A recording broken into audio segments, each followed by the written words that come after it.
Bachelor লাইফের নতুন সংসার শুরু করব আজকে, এজন্য সুন্দরভাবে ঝাড়ু দিচ্ছি।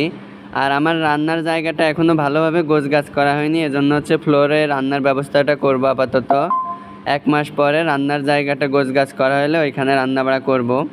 আমি তো ঢাকাতে থাকি, অনেকে জানেন অনেকে জানেন না। আর আমার দেশের বাসা অর্থাৎ গ্রামের বাড়ি হচ্ছে যশোর বাঘারপাড়াতে আমার বাড়ি।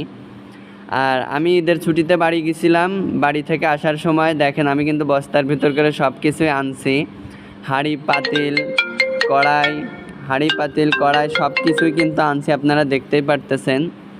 আর এই বস্তার ভিতর আরও অনেক কিছু আছে। রাইস কুকার আছে, গ্যাসের চুলা আছে, একদম নিচে আছে চাউল।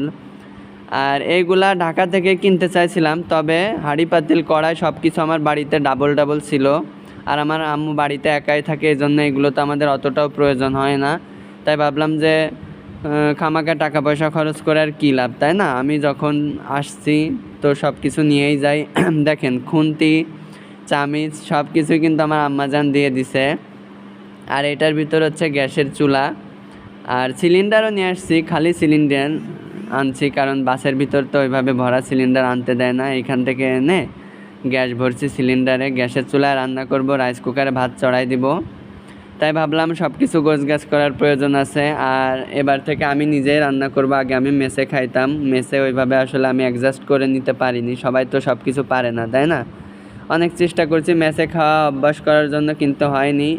রাইস কুকারের একটা হাতল ভেঙে গেছিলো, আর লাল বলের একটু ভেঙে গেছিলো, তাছাড়া আর ওর মধ্যে কোনো কিছুরই কোনো সমস্যা হয়নি।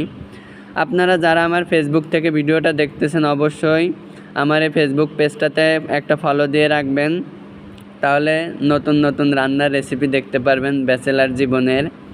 আর আমি কিন্তু মোটামুটি ভালোই রান্না করতে পারি, চোখ রাখবেন। অবশ্যই ভালো ভালো সুন্দর সুন্দর রেসিপি আপনাদেরকে দেখাবো এবং শেয়ার করব। আর পিছনের টেবিলটা আমি হাঁড়ি পাতিল ভাত টাত রান্না করে সুন্দরভাবে সাজায় রাখবো। ব্যাচেলার জীবনে যতটা সেভ করে চলা যায়, তাই না? এজন্য মিসসেপ টিসেপ কিনবো না, অত টাকা পয়সা খরচ করব না, হিসাব কিতাব করে চলতে হবে। আর টিকটক থেকে যারা আমার ভিডিও দেখতেছেন অবশ্যই ফেসবুক পেজ সালমান ব্লগস 21 চোখ রাখতে হবে, তাহলে নতুন নতুন রান্নার রেসিপি দেখতে পারবেন।